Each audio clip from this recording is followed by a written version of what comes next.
नमस्कार, मैं हूं मनोज वर्मा और आप देख रहे हैं अटेंशन। और आज बात होगी दिग्गी पर दंगल को लेकर। जी हां, सांसद दिग्विजय सिंह के विवादित बयान का मामला तूल पकड़ता जा रहा है। दरअसल उन्होंने बीजेपी प्रदेश अध्यक्ष वी.डी. शर्मा को लेकर जो बयान दिया, उस पर अब बीजेपी और मुखर हो गई है। बीजेपी के अनुसूचित जाति मोर्चा ने ऐलान किया है कि दिग्विजय सिंह माफ़ी मांगे, नहीं तो प्रदेश भर में उनके खिलाफ आंदोलन करेंगे। अब इस मामले में कांग्रेस दिग्विजय सिंह के बयान के साथ खड़ी नजर आ रही है, लेकिन सवाल ये है कि क्या दिग्विजय सिंह के विवादित बयान का असर कांग्रेस पर पड़ेगा और क्या बीजेपी दिग्विजय सिंह को टारगेट कर कांग्रेस को घेर लेगी। आज चर्चा इन्हीं सवालों के आसपास, लेकिन पहले ही रिपोर्ट देखिए।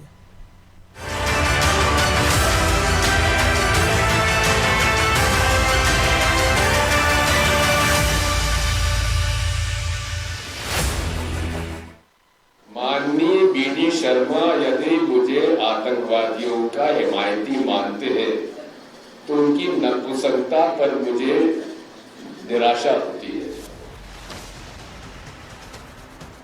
कांग्रेस सांसद दिग्विजय सिंह का ये बयान अब उनके और कांग्रेस के लिए गले की फांस बनता जा रहा है। बीजेपी उनके इस बयान पर पहले ही कड़ी आपत्ति जता चुकी है, लेकिन अब बीजेपी एससी मोर्चा ने दिग्विजय और कांग्रेस के खिलाफ मोर्चा खोलने का ऐलान कर दिया। बीजेपी अनुसूचित जाति मोर्चा के प्रदेश अध्यक्ष कैलाश जाटव ने चेतावनी दी कि अगर दिग्विजय सिंह ने अपने बयान को लेकर माफी नहीं मांगी तो पूरे प्रदेश में उनके खिलाफ आंदोलन किया जाएगा। दिग्विजय सिंह जी इस समय अपने उम्र के आखिरी पड़ाव पर हैं और इस उम्र में दिमाग में फितूरी चलना वाजिब होता है। अगर दिग्विजय सिंह जी आज भी नहीं सुधरेंगे तो अनुसूचित जाति वर्ग की जितनी भी हमारी बस्तियां हैं मध्य प्रदेश के अंदर, करीब 26,892 बस्तियों में हम उनका पुतला दहन, उनका विरोध और उनके द्वारा जो बातें कही गई हैं उनको समाज के साथ पहुंचाने का काम करेंगे। या तो वो हमारे प्रदेश अध्यक्ष जी से माफ़ी मांगे और नहीं तो फिर मोर्चा अपना काम करेगा। बीजेपी नेता तो ये भी आरोप लगा रहे हैं कि कांग्रेस ने मुसलमानों और अनुसूचित जाति को केवल वोट बैंक के लिए इस्तेमाल किया। वही बीजेपी ने अपने सोशल मीडिया अकाउंट से दिग्विजय सिंह का एक पुराना वीडियो पोस्ट किया, जिसमें वो आतंकी ओसामा बिन लादेन को ओसामा जी बोलते नजर आ रहे हैं। हालांकि बीजेपी पर कांग्रेस भी पलटवार कर रही है। दिग्विजय के खिलाफ प्रदर्शन की चेतावनी पर कांग्रेस ने बीजेपी को घेरा। ये उनकी इच्छा है, उनकी मंशा, जहाँ चाहे वो प्रदर्शन करें। प्रजातांत्रिक देश में सबको अपने अपने प्रदर्शन करने का अधिकार है।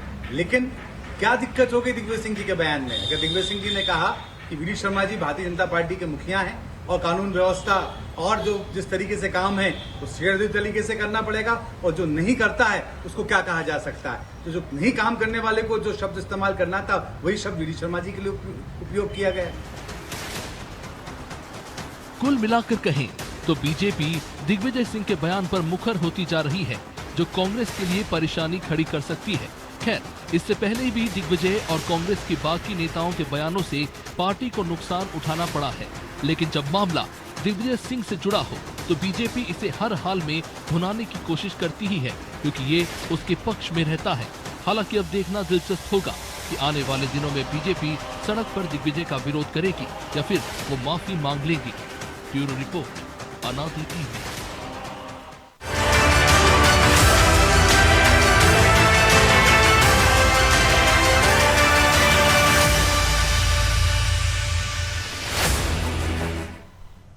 तो इसी पर चर्चा करने के लिए हमारे साथ जुड़ गए हैं वरिष्ठ पत्रकार चैतन्य भट्ट और हमारे सहयोगी ब्रजेश चौक से। तो बहुत स्वागत है चैतन्य जी आपका अनादि टीवी में। और राहुल गांधी 3 दिन के विदेश दौरे पर हैं। परसों ही उन्होंने अमेरिका में कहा है कि भारतीय राजनीति में नेताओं को बोलने से ज़्यादा सुनना जरूरी है। तो अगर ये बात शायद दिग्विजय सिंह मान लेते उनकी, तो कांग्रेस को ये दिन ना देखना पड़े बार बार, और फिर मजबूरी में उनकी बात को जायज़ नाजायज़ ठहराना पड़ता है, उसको कहना पड़ता है कि नहीं दिग्विजय सिंह सही कह रहे हैं। नहीं, देखिए मनोज जी, ये बीमारी जो है ये तो सभी दलों में है, कोई ऐसा नहीं कि अकेले कांग्रेस में है। भारतीय जनता पार्टी के भी कई नेता अलग तरह के बयान देते हैं। अभी आपने देखा होगा कि कंगना रनावत ने जिस तरह का बयान दिया या ब्रजभूषण सिंह ने जिस तरह का बयान दिया, उसको ताकीद भी किया गया किस तरह के बयान आप। तो बयानों का जो स्तर गिरा है राजनीति में, वो तो अपने आप में हम जनता भी समझ रही है और देख रही है। दूसरी बात, जहां तक दिग्विजय सिंह की बात है, तो दिग्विजय सिंह के तो बयान तो हमेशा विवादास्पद रहे हैं। कोई पहली बार तो उन्होंने इस तरह का बयान दिया नहीं है। और दूसरी बात यह है कि दिग्विजय सिंह को हम गंभीरता से नहीं लेती है, तो बहुत पहले भारतीय जनता पार्टी कह चुकी है कि, तो फिर इस तरह से बयान को इतना गंभीरता से लेने की मुझे तो नहीं समझ में आता कि, क्योंकि उनको कुछ भी बोलते हैं, उनकी तो बोलने की कोई मनाही है नहीं उनको। आरएसएस पे कितने तरह के मामला जो इन शब्दों का उन्होंने चयन किया और जिसके लिए किया, शायद इसलिए बीजेपी गंभीरता ले रही है। शब्दों का चयन तो सभी उस तरह का कर रहे हैं, कोई भी पार्टी का नेता हो, चाहे भारतीय जनता पार्टी का, चाहे सपा का हो।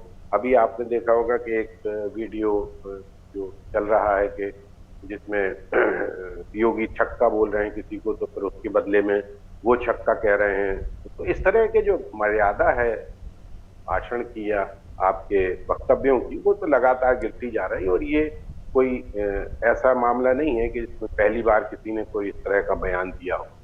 दूसरी बात, उनका ये कहना था कि अगर उसमें यदि लगा हुआ है, यदि पीडी शर्मा मुझे आतंकवादियों का पक्षधर मानते हैं, तो फिर उनकी नपुंसकता पर मुझे निराशा होती। तो उन्होंने यदि शब्द भी उस पर लगाया है। तो मुझे लगता है कि ये जो बयानबाजी है, इसमें निश्चित तौर पे बड़े नेताओं को ताकीद करना चाहिए, अपने छोटे नेताओं को, कि भाई आप इस तरह के बयान न दें। क्योंकि देखिए, जनता पे इसका अच्छा असर नहीं जाता है। जिस तरह के बयानबाजी होती है, किसी को नपुंसक कह देना या किसी को कुछ कह देना, ये अच्छे शब्दों का प्रयोग नहीं है। उसके लिए दूसरे शब्दों का भी प्रयोग के, डरपोक कह सकते हो आप, कायर भी कह सकते हो, दुनिया भर के दूसरे शब्द है। लेकिन नपुंसक शब्द निश्चित तौर पे एक अच्छा शब्द नहीं माना जाता है, शब्दकोश में भी उसको अच्छा नहीं माना जाता है। तो ये जो दिग्विजय सिंह ने प्रयोग किया है, देखिए सबसे बड़ी बात तो ये है कि दिग्विजय सिंह कौन सा शब्द कब प्रयोग कर ले, इसके बारे में कोई कुछ नहीं कह सकता। और वो जो जाटव जी कह रहे हैं कि वो उम्र के आखिरी पड़ाव पे हैं, इसमें तमाम तरह के फितूर दिमाग में आते हैं, तो हो सकता है कि उसका भी असर हो कहीं ना कहीं, क्योंकि उनकी उम्र काफी हो गई है और वो मुखर भी रहे हैं, शुरू से मुखर रहे हैं, कोई पहली बार तो मुखर रहे नहीं। लेकिन ये बात सही है कि इतने बड़े नेता को इस तरह का बयान किसी दूसरी पार्टी के प्रदेश अध्यक्ष के बारे में, सांसद है और लाखों वोटों से जीत के आया है, उसके बारे में इस तरह के बयान नहीं देना चाहिए। लेकिन चूंकि राजनीति में मर्यादा होते जा रहे हैं लोग, चाहे वो किसी भी पार्टी के हों, तो इसलिए कोई बहुत आश्चर्य की बात नहीं है कि इसके बदले में वहां से भी कोई ऐसा शब्द आ जाए जो विवाद का सबब बन सकता है। जी, तो प्रभु जी, 2 दिन बाद पूरी बीजेपी जागी है, वो भी अनुसूचित मोर्चे को आगे किया है। वो भी कह रहे हैं कि हम दलित बस्तियों में पुतला जलाएंगे।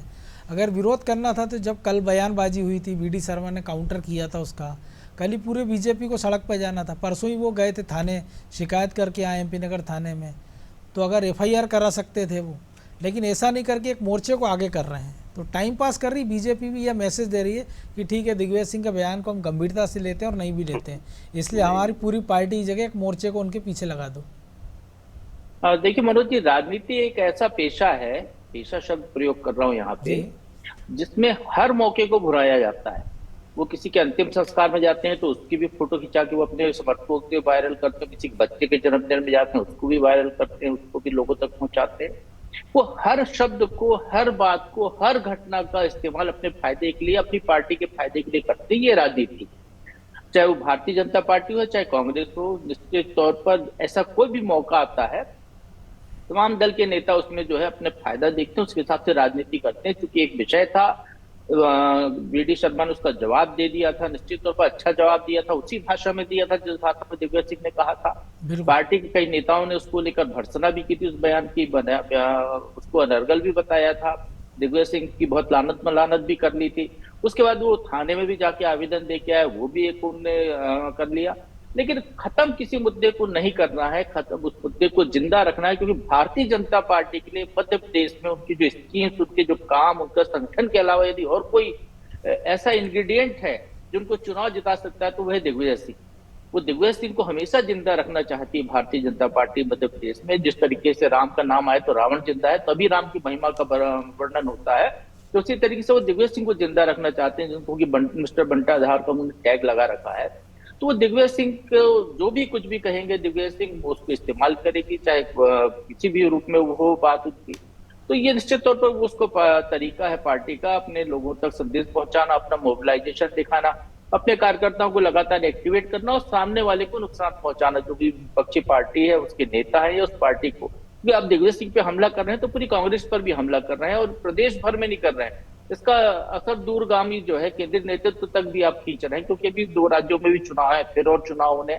तो एक मानसिकता किसी पार्टी की कैसी है वो बताने का एक खेल होता है, तो वो कोशिशें यहाँ पर निश्चित तौर पर जारी है। नहीं तो बहुत बड़ा मुद्दा नहीं था, सवाल दोनों ने बोल दिया। अभी जैसा चैतन्य जी कह रहे थे, राजनीति में शब्दों की मर्यादा गिरती जा रही है। आप संसद के अंदर बात करने के लिए तो शब्दकोश बना देते हैं, विधानसभा में बोलने के लिए शब्दकोश बना देते हैं। अब मनोज जी, आपको सुनकर आश्चर्य होगा कि जो झूठ शब्द का प्रयोग हम आम बोलचाल में करते हैं उसको आप संसदीय भाषा में झूठ नहीं कह सकते। बिल्कुल, आपको उसको असत्य कहना होगा। आप वहां पे किसी को गाली देना है या किसी की बुराई करना है, आप उसका नाम नहीं ले सकते हैं। आप उसको, आपको मैं ऐसा नाम लेते भी है, लेकिन ये है कि मैं ये कहना नहीं चाहता, लेकिन मैं ये बता रहा हूं आप। तो मतलब वो जो एक संपुट लगाकर उस चीज को, वो भी हम देखते हैं ना कि जो शब्द अंदर विलोपित कर दिए जाते हैं वही नेता बाहर आके मीडिया के सामने डायस पर उन शब्दों का प्रयोग करता है। राजनीति का जो एक मर्यादा गिर रही है, निश्चित तौर पर मैंने पहले भी कहा था, राजनीति का एक स्कूल खोलना चाहिए जहां पर कि जिनको राजनीति में जाना, जैसे इंजीनियरिंग कॉलेज खोले जाते हैं, मेडिकल कॉलेज खोले जाते हैं, जिनको राजनीति में जाना है उनको उसके संस्कार, उसके शब्दों की मर्यादा, उसका कार्य व्यवहार सिखाया जाना चाहिए, तो शायद अच्छी राजनीति होगी। क्योंकि हमारे यहाँ स्कूल बंद हो चुके हैं।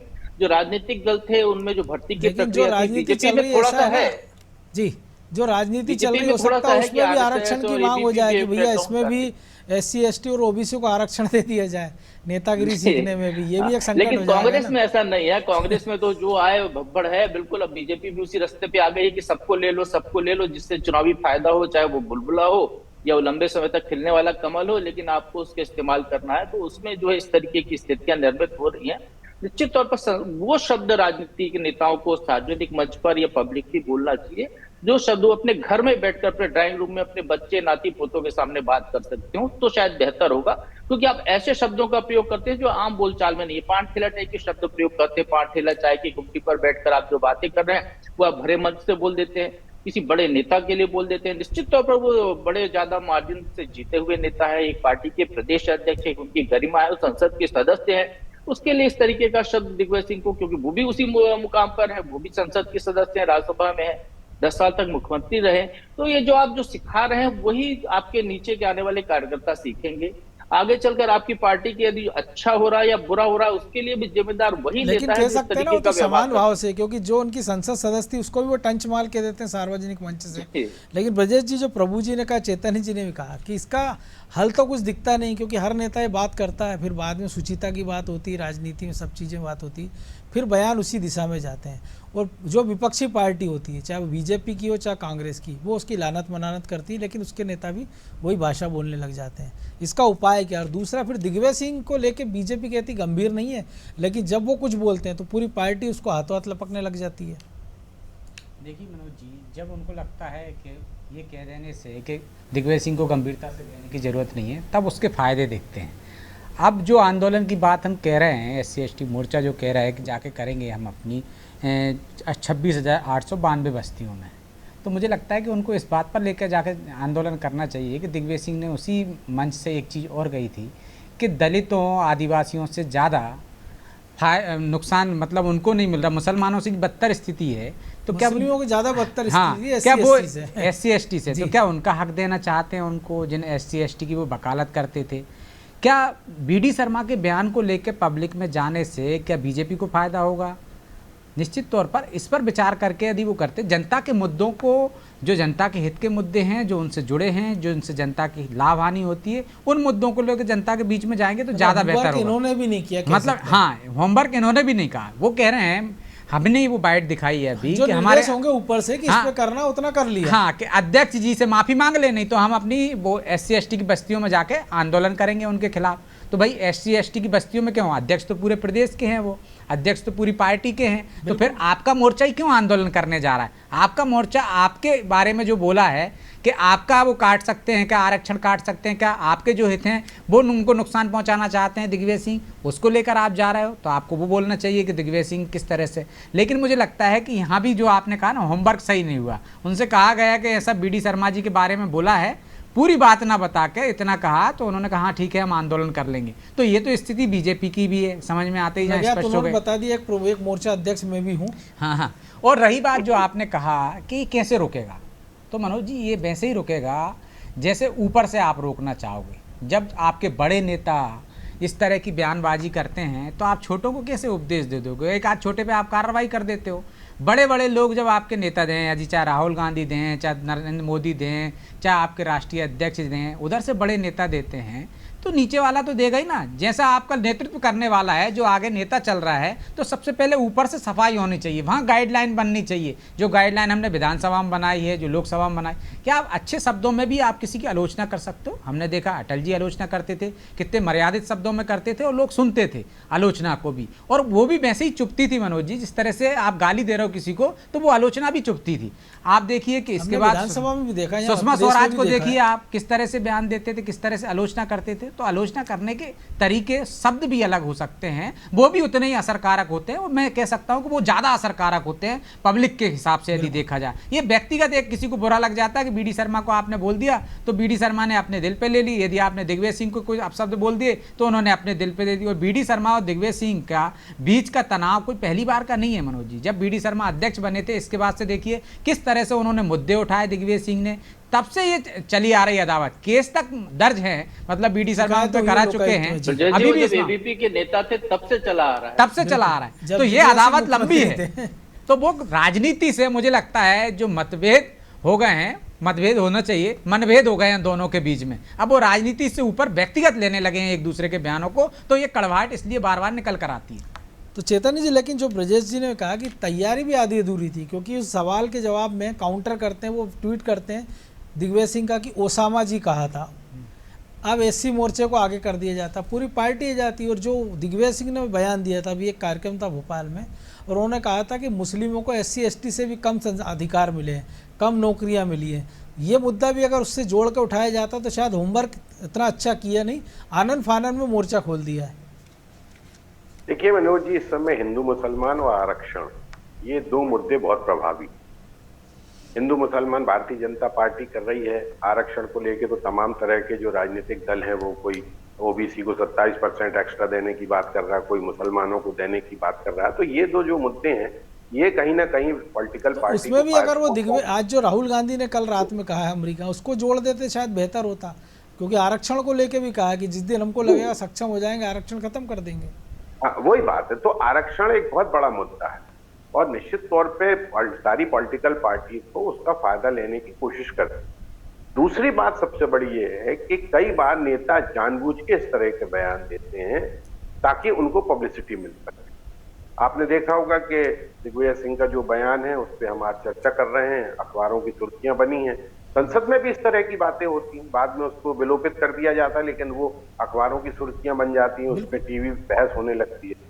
तो कैलाश जाटव भी बहुत लंबे समय से पर्दे के पीछे हैं, उनको भी एक अच्छा मौका मिल गया कि चलो हम भी आगे आ जाते हैं, दिग्विजय सिंह के बयान के खिलाफ अपना जो मोर्चा है हमारा, उसको कहते हैं कि हम आंदोलन करेंगे। तो ये भी एक तरीका होता है अपने आप को पब्लिसिटी पाने का। और लेकिन भट्ट साहब, ऐसा लग नहीं रहा है कि वो इस वजह से आगे आए, ऐसा लग रहा है कि उनको धकेल के आगे कर दिया हो कि भाई आप आगे आ जाओ। ये हो सकता है कि उनको धकेला गया हो, क्योंकि आप सही कह रहे थे कि भाई बीडी शर्मा कोई अकेले SC ST मोर्चा के अध्यक्ष तो है नहीं, प्रदेश अध्यक्ष है। वो तो भारतीय जनता पार्टी के, तमाम भारतीय जनता पार्टी के जितने भी विंग्स हैं, उनको सबको इकट्ठे होकर आगे आना चाहिए, वरिष्ठ नेताओं को बयान देना चाहिए। अगर तो उनके अध्यक्ष के प्रति इस तरह की असंसदीय भाषा का उपयोग दिग्विजय सिंह ने किया है, लेकिन मुझे भी लगता है कि हो सकता है कि इसलिए उन्होंने SC ST को आगे किया हो, क्योंकि आरक्षण के मुद्दे पे जो अभी SC और ST और मुसलमानों के बीच में जो बात कही गई है दिग्विजय सिंह के द्वारा, तो वो भी एक मुद्दा हो सकता है कि इसमें SC ST को आगे कर दो, क्योंकि उनसे संबंधित बात कही गई है।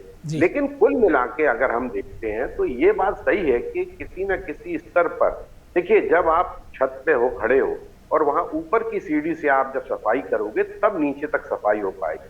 सबसे निचली सीढ़ी पे अगर आप सफाई करोगे तो ऊपर जो कचरा है वो तो बना रहेगा।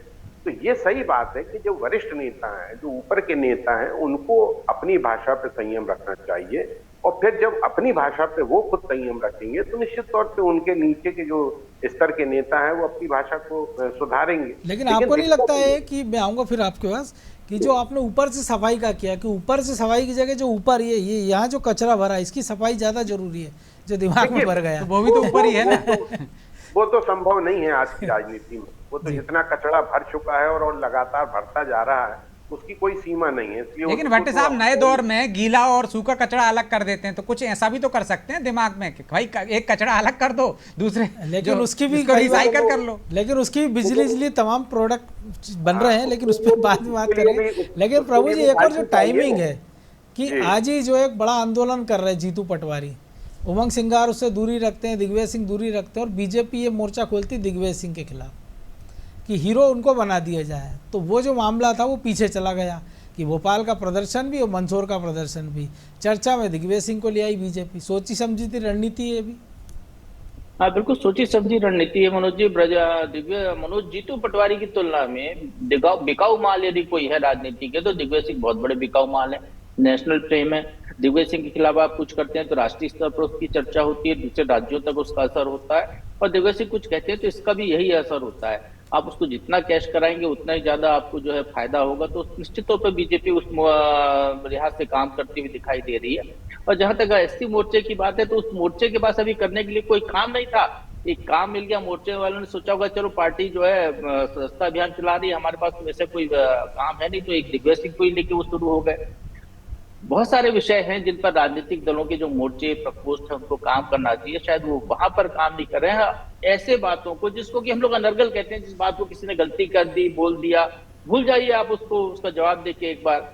अब उसी को यदि टूल देते हुए आप रहेंगे तो शायद ये जो हम जो जिस बात की चर्चा कर रहे हैं कि ऊपर से नीचे तक सफाई होनी चाहिए, अब गंदगी तो बनी रहेगी ना हवा के साथ। वो हवा में आप घोल रहे हैं उसको, तो बार बार आएगी वो चीजें, वो नीचे तक आप खुद पहुंचा रहे हैं। जी प्रभु जी, तो इसको रोकने की जरूरत है और निश्चित तौर पर संस्कार सिखाने की जरूरत है। पार्टी में यदि कोई इस तरीके का, चाहे बड़े पद पर बैठा हुआ नेता हो, छोटे पद का नेता हो, यदि इस तरीके की कोई बातचीत करता है, व्यवहार करता है, तो पार्टी का जो भी आपका केंद्रीय संगठन है उसको नोटिस में लेना चाहिए। लेकिन बिल्कुल सवाल जवाब लेकिन करना बड़े चाहिए। चीज जो आदमी 50 साल से राजनीति में हो, 10 साल मुख्यमंत्री रह लिया हो, प्रदेश अध्यक्ष रह लिया हो, सांसद हो, उसको कौन सिखाएगा? देखिए मनोज जी, उनको तो कोई सिखाने वाला ही नहीं है ना। वो तो खुद राहुल गांधी को सिखाने गए थे, वहाँ से वापस आ गए। तो दिग्विजय सिंह से तो की बातों से, बयानों से तो कई बार पार्टी किनारा कर चुकी है। ये अकेले दिग्विजय सिंह नहीं है कि जिन्हें कोई सिखाने की जरूरत है। मणिशंकर अय्यर से लेके हमने तमाम ऐसे नेता हैं, सैम पित्रोदा के बयान से भी पार्टी ने किनारा किया, तभी राहुल गांधी उसी के साथ विदेश घूम और बाद में उनको हटाया और फिर वापस बना दिया। और वो कह भी रहे कि ये राहुल गांधी जो है राजीव गांधी से ज्यादा समझदार और चापलूसी के जो स्तर भी देख लीजिए आप। अपने नेता को खुश करने के लिए आप जनता के मुद्दे उठाइए, आप अपने नेताओं को लेकर आप बयानबाजी कर रहे हैं। तो मुझे लगता है कि इसके लिए तो कोई सिखाने वाला है नहीं। इस तरह के नेता हमने बीजेपी में भी देखे हैं, लेकिन उन पर अंकुश लगा दिया जाता है। कंगना रनौत से बोल दिया गया कि आप इस तरह के बयान नहीं देंगे, चुप्पी साध ली। ब्रजभूषण सिंह के बयान पर एक तरह से उनको चेतावनी दी गई कि आप इस तरह के बयान नहीं देंगे। आप देखिए वो लगातार उस तरह की कोशिश करते हैं, लेकिन वो सेलेक्टिव रहता है ना। गिरिराज सिंह लगातार इस तरह के बयान देते हाँ, तो कुछ जैसे कांग्रेस में है दिग्विजय सिंह जैसे नेता, वैसे बीजेपी में भी हैं गिरिराज सिंह जैसे नेता हैं कि जिन पे अंकुश लगाया नहीं जा सकता है मनोज जी। तो इसी वजह से इन लोगों को ढो रहे हैं। तो अब इनके बयानों को आप कितनी गंभीरता से लेते हो? दूसरी पार्टी को लगता है कि भाई इससे फायदा होगा। तो आप देखिए एक सांसद बोल देता है कि संविधान खतरे में है, तो पूरी पार्टी कैंपेन चला देती है। यदि एक सांसद गांधी के बारे में कुछ बोल देता है तो पूरी पार्टी कैंपेन चला देती है। तो वही तरीका बीजेपी अपनाती है, वही तरीका कांग्रेस अपनाती है। उनको लगता है कि ये बयान से किस व्यक्ति ने बयान दिया है, उसका औचित्य क्या है, कितनी गंभीरता से ले जाने, इसकी कोई परवाह नहीं है। उसे गंभीर बनाने की कोशिश की जाती है यदि उनको फायदा दिखता है। तो वहीं ये फायदा दिख रहा है कि एक आंदोलन चल रहा है, उसको कमजोर करने के लिए तो बीजेपी इसको तूल देने की कोशिश कर रही है ताकि उस आंदोलन को दबाया जा सके। तो मुझे लगता है कि ये रणनीति दोनों तरह से अपनाई जाती है। दोनों दलों के नेताओं को लगता है कुछ नहीं है तो एक बयान दे दो और एक काउंटर बयान दे दो, तो दोनों की राजनीति चलती रहे। बहरहाल वक्त इतना ही था। बहुत धन्यवाद चेतन जी आपका।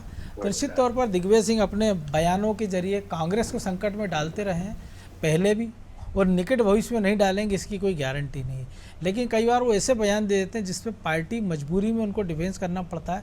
लेकिन अगर आप दी रिकॉर्ड बात करो तो वो भी अपनी असमर्थता जताते हैं कि आखिर इनका करे क्या। लेकिन सवाल यही है कि अगर 50 साल से जो नेता राजनीति में हैं, जिन्होंने बहुत नीचे कद से लेकर ऊपर तक की राजनीति की है, अगर वो इस तरह की भाषा बोलेंगे तो जो नए नवेले नेता हैं उनसे क्या उम्मीद की जा सकती है। अटेंशन में आज इतना ही। मुझे दीजिए इजाज़त और आप देखते रहिए अनादि टीवी। नमस्कार।